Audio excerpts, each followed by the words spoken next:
नमस्कार विद्यार्थी मित्रांनो, मी डॉक्टर संजय पगार, सहयोगी प्राध्यापक भूगोल विभाग, केटेचम कॉलेज नाशिक. विद्यार्थी मित्रांनो, या ऑनलाईन लेक्चर मध्ये पुन्हा मी आपल्या एकदा मराठा विद्या प्रसारक समाजाचे KRT arts, BH commerce, M science, popularly known as KTHM college यातर्फे सहर्ष स्वागत करतो. विद्यार्थी मित्रांनो, आपण FYBI वर्गातील प्राकृतिक भूगोल हा जो पेपर आहे भूगोलाचा, या विषयातील प्रकरण क्रमांक 3 यावर मागील काही तासांपासून चर्चा करत आहोत. विद्यार्थी मित्रांनो, आज आपला या विषयाचं व्याख्यान क्रमांक 24 आहे आणि या व्याख्यान क्रमांक 24 मध्ये आपण आपले जे प्रकरण क्रमांक 3 आहे वातावरण, यातील अत्यंत महत्वाचा उपघटक जो आहे वारा, त्याचा अर्थ, वाऱ्याची व्याख्या आणि सर्वात महत्वाचं की वारा या संदर्भामध्ये आपण पुढच्या व्याख्यानामध्ये वाऱ्याचे प्रकार पाहणार आहोत. तर हे प्रकार समजून घेण्यापूर्वी आपल्याला वाऱ्याची संदर्भामध्ये ज्या प्रमुख संकल्पना आहे त्यांचा वाऱ्याशी अत्यंत जवळचा संबंध आहे, किंबहुदा वाऱ्यावर त्याचा परिणाम होतो, या काही प्रमुख संकल्पना आहे याचाही अभ्यास आज करणार आहोत. सुरुवातीला आपण वारा म्हणजे काय हे आपण बघूया.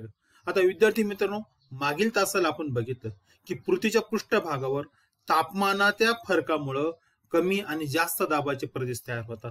आपण मागच्या तासाला आकृती बघितली, आपण त्या आकृतीची परत एकदा त्या ठिकाणी पुनरावृत्ती करूया, परत एकदा त्याच्यावर चर्चा करूया.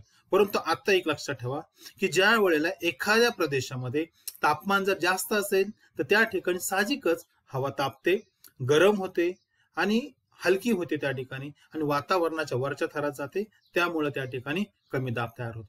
या उलट जर तापमान कमी असेल एखाद्या ठिकाणी तर साहजिकच काय होतं, हवा जास्त तापत नाही, ती थंड असते. आणि आपल्याला माहिती आहे थंड हवेला त्या ठिकाणी वजन असतं, त्याची घनता जास्त असते, आणि गुरुत्वाकर्षण शक्तीमुळे अशा प्रकारची हवा जी आहे ती त्या ठिकाणी पृथ्वीच्या खालच्या थरामध्ये, जो आपण तपांबर थर म्हणतो, या तपांबर थरामध्ये किंवा भूपृष्ठाच्या अगदी जवळ ती राहते, त्यामुळं त्या ठिकाणी हवेचा दाब जास्त असतो. आता ज्या वेळेला आपण या आकृतीकडे जर लक्ष दिलं तर बघा, या ठिकाणी यल दाखवलं, यल म्हणजे काय, लो प्रेशर, आणि दुसरीकडे आपण एच दाखवलाय, एच म्हणजे हाय प्रेशर. आता या दोन्ही ठिकाणी बघा, आपण या ज्या गोलाकार रेषा दिसतात त्या ठिकाणी, काही वर्तुळाकार, पूर्णपणे गोलाकार नाहीये, त्या वर्तुळाकार आहे त्या ठिकाणी.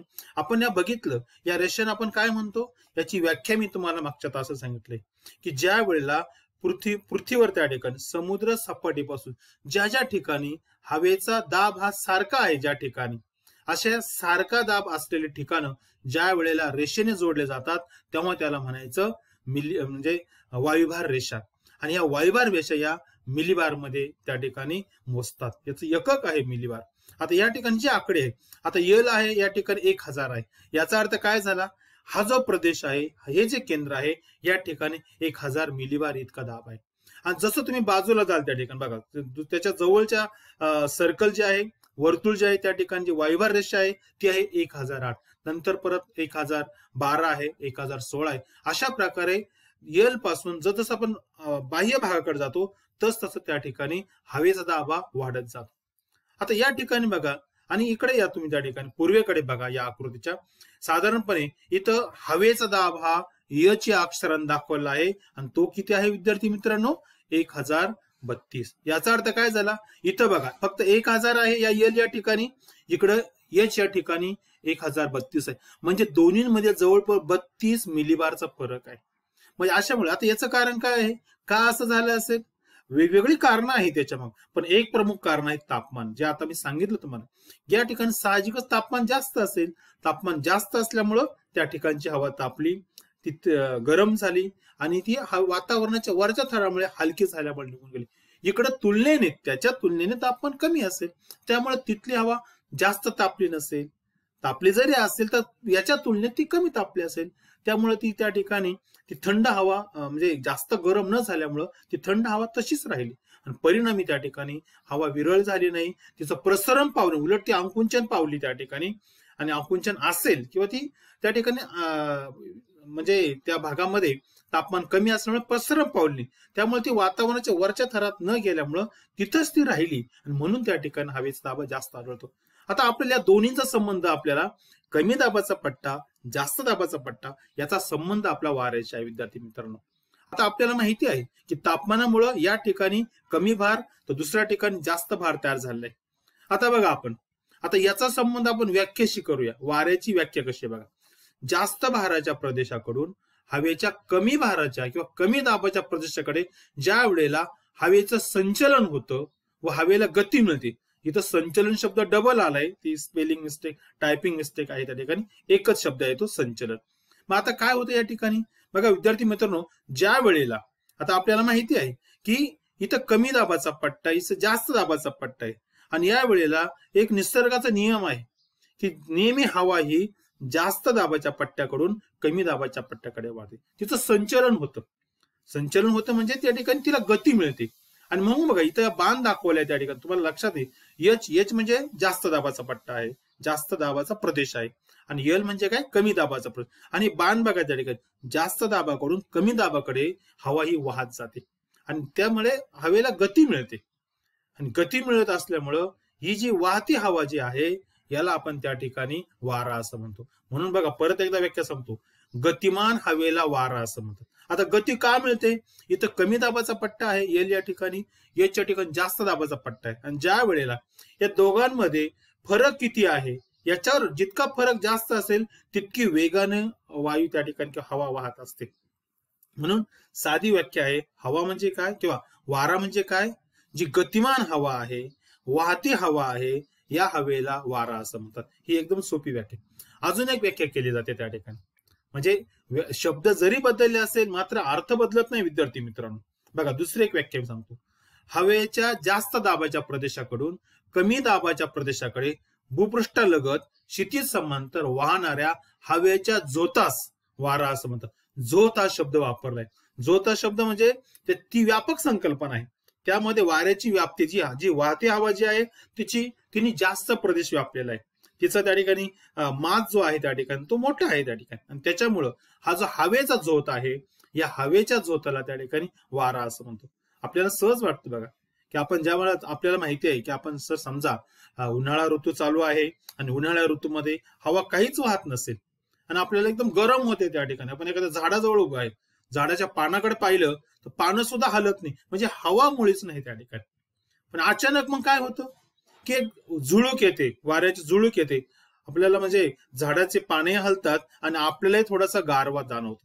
ती हवा असते त्या ठिकाणी. म्हणून विद्यार्थी मित्रांनो, हवा म्हणजे काय, म्हणजे हवा म्हणजे किंवा वारा म्हणजे काय, जी वाहती हवा आहे त्या वाहत्या हवेला त्या ठिकाणी वारा असं म्हणतात. जी गतिमान हवा आहे, जो गतिमान हवेचा झोत आहे याला आपण वारा असं म्हणतो. म्हणून ही व्याख्या आपण लक्षात ठेवायची. थोडक्यात वाहणारी हवा म्हणजे वारा होय.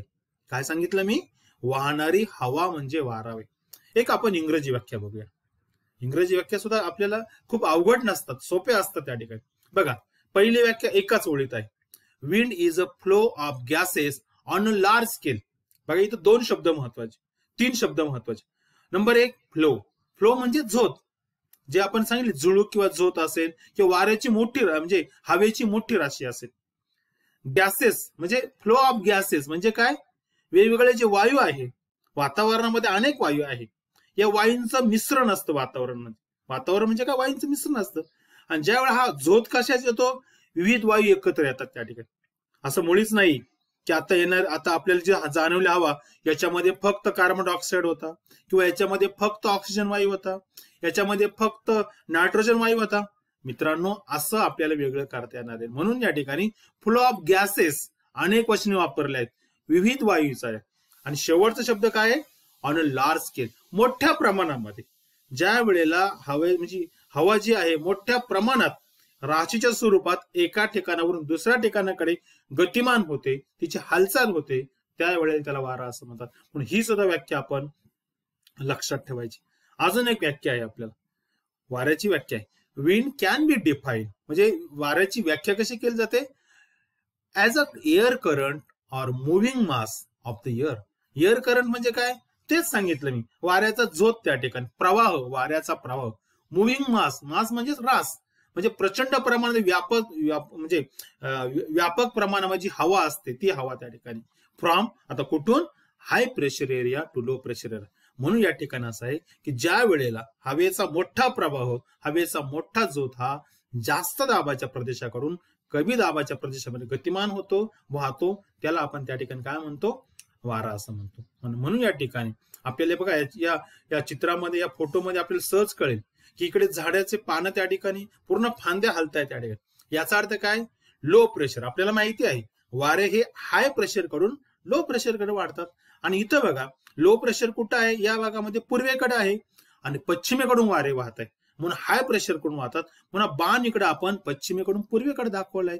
म्हणजे अशा प्रकारे विद्यार्थी मित्रांनो वारा ही संकल्पना आपल्या लक्षात ठेवायची, कारण ही आपल्या प्राकृतिक भूगोलामध्ये, हवामानशास्त्रामध्ये, वातावरण शास्त्रामध्ये अत्यंत महत्वाची संकल्पना आहे. जर याची बेसिक माहिती तुम्हाला कळलं, याचा बेस कळाला, त्याच्या निर्मिती मागचं कारण काय आहे हे जर समजलं, तर मला वाटतं पुढच्या अनेक भूगोलाच्या अनेक संकल्पना, हवामानशास्त्राच्या अनेक संकल्पना तुम्हाला सहज लक्षात येतील. म्हणून वारा ही संकल्पना अत्यंत महत्वाची. आता आपण ज्यावेळेला वारा जवळ वाहतो, आता जगामध्ये आपल्याला वाऱ्याचे अनेक प्रकार आपल्याला बघायचे आहेत. तत्पूर्वी आपल्याला परत एकदा जे मागच्या तासाला आपण बघितलं की पृथ्वीच्या पृष्ठभागावर कमी दाबाचे आणि जास्त दाबाचे हवेचे पट्टे जे आहेत त्याची एकदा रिव्हिजन करूया आपण, परत एकदा बघायला. आता पहिला पट्टा विषुवृत्तीय पट्टा, याचा आपल्याला विस्तार माहिती आहे. विषुवृत्ताच्या उत्तरेला 5 अंश आणि दक्षिणेला 5 अंश त्या ठिकाणी.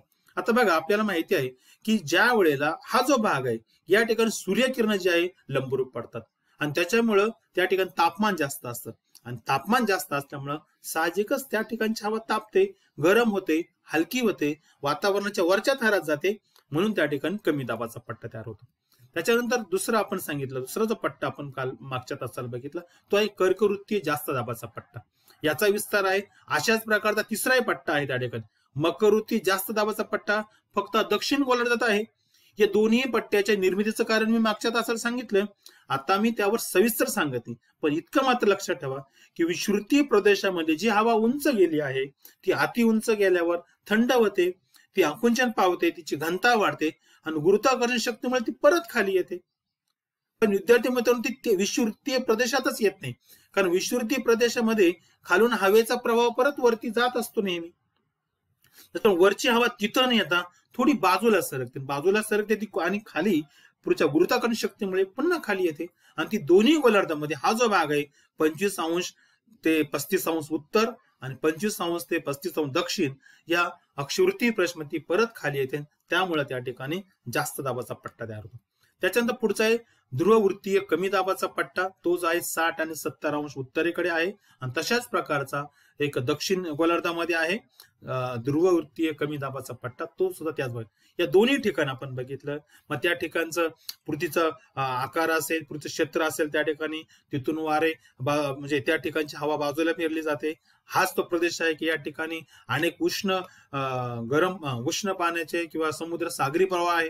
या कारणामुळे या ठिकाणी हवा तापते, बाजूला फेकली जाते, त्यामुळं तिथला दाब कमी होतो. आपण मागच्या तासाला याच्यावर सविस्तर चर्चा केली. आता फक्त आपल्या नंतर शेवटचे 2 पट्टे आहे, क्रमांक 6 आणि 7 जो आहे तो आहे उत्तर ध्रुवीय जास्त दाबाचा पट्टा आणि दक्षिण ध्रुवीय जास्त दाबाचा पट्टा. हे दोन्ही त्या ठिकाणी दोन्ही गोलार्धामध्ये आढळतात आणि साधारणपणे या ठिकाणी दोन्ही गोलार्धामध्ये 80 ते 90 अंश उत्तर आणि दक्षिण अक्षवृत्त जो आहेत या भागामध्ये विद्यार्थी मित्रांनो कमी दाबाचा पट्टा आढळतो. याचं एक कारण काय आहे? प्रमुख कारण की या ठिकाणी सूर्यकिरण हे अत्यंत तिरपी पडतात, वातावरणाच्या मोठ्या म्हणजे लांब थरातून प्रवास करतात, त्यामुळे त्या ठिकाणी पोहोचताना त्यांची बरीचशी उष्णता वातावरणामध्ये शोषली जाते आणि परिणामी त्या ठिकाणी अत्यंत कमी तापमान असतं. बहुधा काही ठिकाणी वर्षभर 0पेक्षा कमी 0 अंश सेल्सिअस पेक्षा तापमान कमी आढळतं. म्हणून त्या ठिकाणी विद्यार्थी मित्र दोन्ही बाजूला दक्षिण ध्रुवाजवळ आणि उत्तर ध्रुवाजवळ आपल्याला कमी दाबाचा पट्टा आढळतो. आता हे आपण का बघितलं? याचा संबंध जे जगामध्ये जे वारे वाहतात त्या वाऱ्यांच्या दिशेवर आणि त्यांच्या त्या ठिकाणी वितरणावर होतो. म्हणून ही आकृती आपल्याला वाऱ्याचे प्रकार पाहण्यापूर्वी एकदा परत लक्षात ठेवायचं आहे. मी तर तुम्हाला असं आव्हान करतो की तुम्ही घरी प्रॅक्टिस करा, सराव करा, ही आकृती काढून बघा कशा प्रकारे त्याचे त्या ठिकाणी आणि परत वारे कसे वाहतील हे कल्पना करा. मी पुढच्या तासाला त्या ठिकाणी वाऱ्यांचे या संदर्भात सविस्तर करा. एक सहज कल्पना करा की जर वारा नेहमी हवा जी आहे किंवा वारे जे आहेत हे साधारणपणे जास्त दाबाच्या प्रदेशापासून कमी दाबाच्या प्रदेशाकडे वाहतात, तर या ठिकाणी कशा प्रकारे त्यांची वाहतील कसे, त्यांचं दिशा कशी असेल याच्यावर तुम्ही नक्कीच मला वाटतं त्या ठिकाणी थोडा विचार करा. नक्कीच तुम्हाला यामध्ये म्हणजे तुमच्या नॉलेज त्या ठिकाणी चेक केलं जाईल.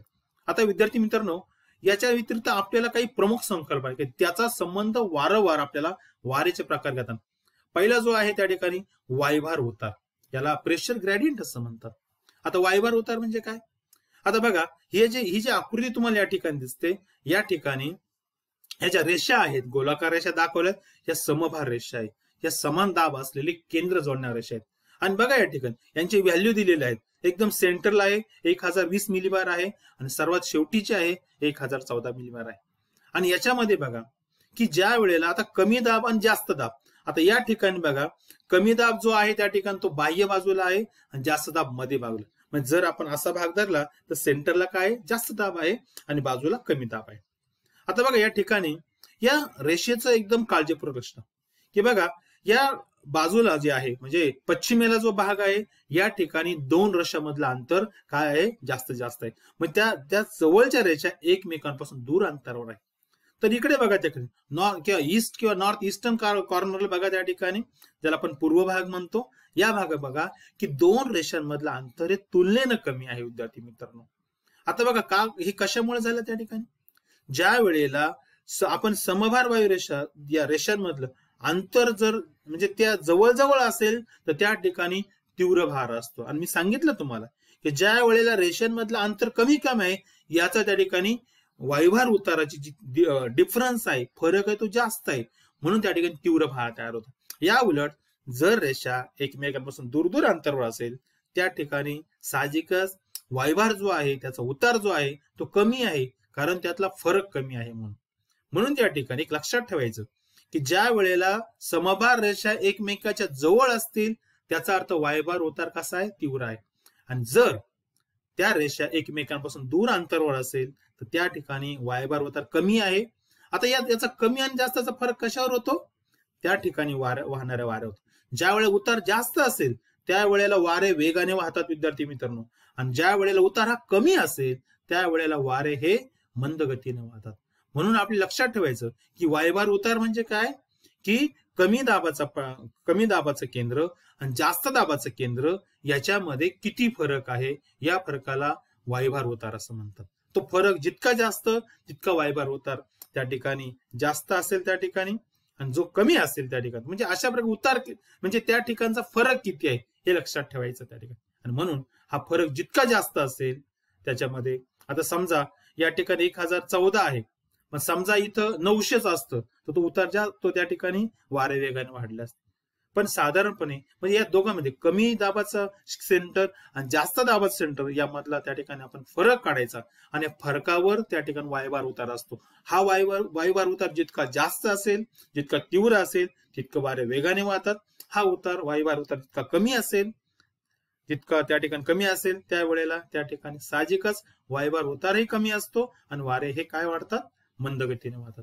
म्हणून या ठिकाणी आकृती तुम्ही बघा, इकडे वारा संत वाहतो पश्चिमेकडे, कारण त्या बघा दोन रेषांमधलं अंतर काय आहे? जास्त आहे. तुलनेनं पूर्वेकडे दोन रेषांमधलं अंतर कमी आहे. त्या ठिकाणी तीव्र वायुभार उतार तीव्र आहे.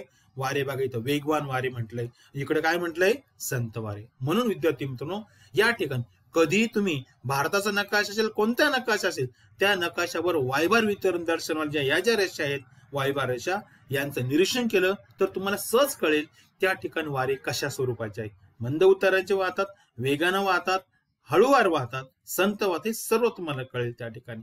आणि वाऱ्याचा वेग हा नॉट्स मध्ये मोजला जातो, हे लक्षात ठेवायचं आहे. आपण याच्यावर नंतरच्या जेव्हा याचा संदर्भ डिटेल येईल त्या वेळेला आपण सविस्तर चर्चा करूया त्या ठिकाणी. त्याच्यानंतर दुसरी महत्वाची गोष्ट आहे, अत्यंत महत्वाची आहे, की कॉरिओलिस फोर्स, त्याला जो आपण त्या ठिकाणी अत्यंत महत्वाचा आहे. आता हा जो आहे कॉरिओलिस प्रेरणा जी आहे ज्याला आपण फोर्स असं म्हणतो, ही एकदम महत्वाची संकल्पना आहे, कारण हिचा संबंध वाऱ्याच्या दिशावर आहे. वाऱ्याची दिशा का बदलते त्याच्या मागचं कारण म्हणजे आहे. आता बघा वारा फक्त जास्त दाबाकडून कमी दाबाकडे वाहत असला तरी तो त्या ठिकाणी एक अशी कल्पना करा की तो जर एकदम नॉर्मल परिस्थिती असेल, काहीच परिणाम नसेल, तो वारे काटकोनात वाहतात. पण विद्यार्थी मित्रांनो तसं नाहीये, कारण ज्या वेळेला पृथ्वी स्वतःभोवती फिरत असते त्यावेळेला पृथ्वीबरोबर वातावरणही फिरतं, आणि पृथ्वीबरोबर वातावरण फिरण्यामुळे जी शक्ती तयार होते या शक्तीला आपण कॉरिओलिस प्रेरणा असं म्हणतो, कॉरिओलिस फोर्स असं म्हणतो. परत एकदा सांगतो मी, कॉरिओलिस प्रेरणा म्हणजे काय? की पृथ्वी स्वतःभोवती फिरते, त्याबरोबर वातावरणही फिरतं, आणि याच्यामुळे स्वतःबरोबर फिरताना वातावरण तिच्या भोवती जे फिरतं, यामुळे जी शक्ती तयार होते, जी प्रेरणा तयार होते, याला आपण कॉरिओलिस प्रेरणा असं म्हणतो किंवा कॉरिओलिस शक्ती असं म्हणतो. आणि ही शक्ती विद्यार्थी मित्रांनो वाऱ्याच्या मार्गावर, वाऱ्याच्या दिशेवर परिणाम करत असते. आता बघा, फेरल हा एक अत्यंत महत्वाचा हवामान तज्ञ होता, मेट्रोलॉजिस्ट होता, अमेरिकेचा होता. आता यांनी याच्यावर संशोधन केलं आणि याच्या निरीक्षणातून त्याला एक नियम सुचला, त्याने एक सिद्धांत मांडला, अत्यंत महत्वाचा नियम मांडला. तो नियम काय आहे बघा या ठिकाणी, की तो काय म्हणतो त्याच्या भाषेमध्ये, की ही जी शक्ती आहे किंवा ही जी प्रेरणा आहे, याच्यामुळे काय होतं, उत्तर गोलार्धात हवा जी आहे किंवा वारे जे आहे जास्त दाबाकडून कमी दाबाकडे वाहत असताना काय होतं, त्यांच्या मूळ दिशेपासून उजवीकडे वळतात.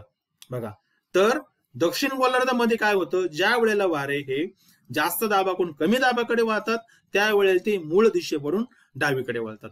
आता काय होतं, या पृथ्वीच्या परिभ्रमणामुळे होतं, ती स्वतःभोवतीची फिरते त्या गतीमुळे.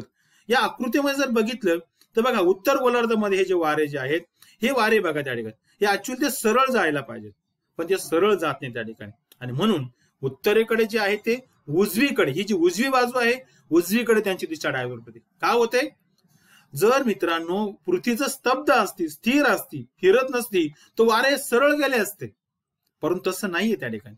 उत्तर गोलार्धामध्ये हे जे वारे आहे आपल्या मूळ दिशेपासून उजवीकडे वळतात. हे सर्वात प्रथमतः हा जो फेरल आहे यानं हे स्पष्ट केलं, यांनी हे सिद्धांत मांडला, नियम मांडला. म्हणून ही जी कल्पना, हे जे वाक्य आहे, हे जे स्टेटमेंट आहे, याला फेरेलचा नियम असं म्हणतात. कारण या तज्ञानं सुरुवातीला सर्वात प्रथम तसं न्यूटनने गुरुत्वाकर्षण शक्तीचा शोध लावला. तशाच प्रकारे वारे आपल्या मूळ दिशेकडून उत्तर गोलार्धाकडे उजवीकडे वळतात आणि डाव्या गोलार्धामध्ये डावीकडे वळतात. हे सर्वात प्रथमतः फेरेल यांनी शोधून काढलं, त्यांनी हे नियम मांडला. म्हणून या नियमाला फेरेलचा नियम म्हणतात. म्हणून आकृती काळजीपूर्वक, तर मी आता सांगितलं की ज्या वेळेस दक्षिण गोलार्धामध्ये काय होतं, वारे हे आपल्या मूळ दिशेपासून डावीकडे वळतात, या ठिकाणी डावीकडे वळतात त्या ठिकाणी.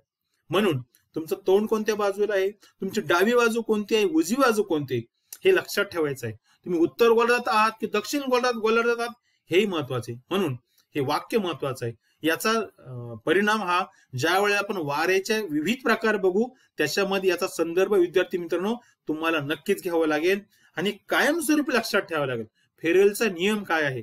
बऱ्याच वेळेला स्पर्धा परीक्षा जे असेल, एमपीएससी असेल, युपीएससी असेल किंवा इतर ज्या स्पर्धा परीक्षा याच्यामध्ये विद्यार्थी मित्रांनो भूगोलामध्ये हा प्रश्न परीक्षकांचा खूप आवडीचा प्रश्न आहे. म्हणून फेरेल हा अमेरिकन होता, हवामान तज्ञ होता, मेट्रोलॉजिस्ट होता. त्यांनी हा नियम मांडला. आणि उत्तर गोलार्धामध्ये वारे जे आहेत ते उजवीकडे वळतात, तर दक्षिण गोलार्धामध्ये वारे हे डावीकडे आपल्या मूळ दिशेपासून वळतात, हे लक्षात ठेवायचं आहे. पुढची संकल्पना आहे केंद्रस्थानी प्रेरणा. आता विद्यार्थी मित्रांनो ही सुद्धा संकल्पना खूप महत्वाची आहे की पृथ्वीचे जे भ्रमण असतं त्या ठिकाणी त्याच्यामुळे जी केंद्रस्थानी प्रेरणा निर्माण होते. या प्रेरणेमुळे काय होतं, जे वारे जे आहे तिथले जे हवा जे आहे ते बाजूला फेकले जातात, म्हणजे याला केंद्रस्थानी प्रेरणा असं म्हणतात. आता म्हणजे काय की समजा एक साधा आहे, तुम्ही सारा चेंडू जरी स्वतःभोवती फिरवला तर तुमच्या लक्षात येईल की चेंडूच्या अवतीभोवती जी धूळ आहे ती बाजूला फेकली जाते. तुम्ही गोलाकार फिरा स्वतःभोवती, त्या गोलाकार खूप जोरात फिरा आणि सरळ जायचा प्रयत्न करा, बरं जाल का तुम्ही सरळ? नाही, तुम्ही इकडे तिकडे तुमचं व्हायब्रेशन होईल. तुमचा सरळ मार्ग आहे तर तुम्ही डावीकडे किंवा उजवीकडे जाल. म्हणजे ही केंद्रस्थानी प्रेरणा आहे की ज्या वेळेला आपण म्हणजे सरळ नाही जात आपण, की आपल्यामुळे त्या ठिकाणी तो कोणताही जे ऑब्जेक्ट असेल ते बाजूला फेकलं जातं. तशाच प्रकारे हवा सुद्धा ही पृथ्वी स्वतःभोवती बाजूला फेकली जाते, याला आपण सारी केंद्रस्थानी प्रेरणा असं म्हणतो. आणि मध्यभागी जास्त असे, जसं ती बाजूला आपण जातो तशी तीव्रता त्याची कमी होते. म्हणून हा एक लक्षात ठेवायचा. आणि शेवटचं एक संकल्पना आहे ती या ठिकाणी मी सांगतो, घर्षण ही संकल्पना आहे. आता विद्यार्थी मित्रांनो घर्षण म्हणजे काय की ज्या वेळेला पृथ्वीच्या पृष्ठभागावरून वारे वाहत असतात, म्हणजे मी आता सांगितलं त्या ठिकाणी की जास्त दाबाकडून कमी दाबाकडे वारे म्हणजे सतत वाहतात त्या ठिकाणी. जगामध्ये जर तुम्ही आता आपण पुढच्या भागामध्ये व्याख्यानामध्ये जगातील प्रमुख वाऱ्याचे प्रकार बघणार आहोत, त्यामध्ये तुम्हाला वारंवार हे ऐकावं लागेल, त्यावेळी लक्षात ठेवावं लागेल. आता वाऱ्यांचं स्पीड जे आहे ते सारखं नसतं. याचं कारण काय आहे, घर्षण ही प्रक्रिया आहे. आणि आपल्याला माहिती आहे पृथ्वीच्या पृष्ठभागावर पर्वत आहे, पठार आहे, मैदान आहे, सागरी किनारा आहे, सागर आहे, अनेक प्रकारचे भूरूपे आहेत त्या ठिकाणी. आणि या भूरूपांचा परिणाम विद्यार्थी मित्रांनो या वाऱ्याच्या वेगावर होत असतो. ज्या वेळेला भूपृष्ठ आणि वारा यांचं घर्षण होतं त्यावेळेला घर्षणामध्ये वाऱ्याची गती कमी होते, वाऱ्याचा वेग मंद होतो, किंबहुदा वाऱ्याचा मार्ग सुद्धा व्हायब्रेट होतो, वाऱ्याचा मार्ग सुद्धा रस्त्यात. समजा तुम्ही गाडी चालवताय आणि तुम्ही वाटेमध्ये काहीतरी अडथळा आहे, स्पीड ब्रेकर आहे, स्पीड ब्रेकर आलं की आपण गाडीला ब्रेक लावतो, गाडी थांबतो. किंवा आपल्याला जर मार्गच बंद असेल तर आपण काय करतो, आपला मार्ग दिशा बदलतो आणि दुसरीकडून आपण त्याला वळसा घालून जातो. त्या तोच प्रकार वाऱ्याच्या मध्ये.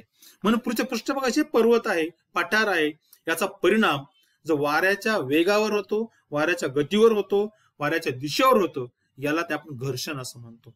आणि म्हणून विशेषतः याचा परिणाम ज्या ठिकाणी पर्वत, पठार, मैदान आहेत या ठिकाणी होतो. जर अति उंचावरून वारे वाहत असेल त्या ठिकाणी किंवा सागरी भागावरून वाहत असेल तर अशा ठिकाणी हा परिणाम तुलनेनं कमी होतो. म्हणून या ठिकाणी लक्षात ठेवायचं आहे, वारे कोणत्या क्षेत्रातून वाहतात आणि किती उंचीवरून वाहतात.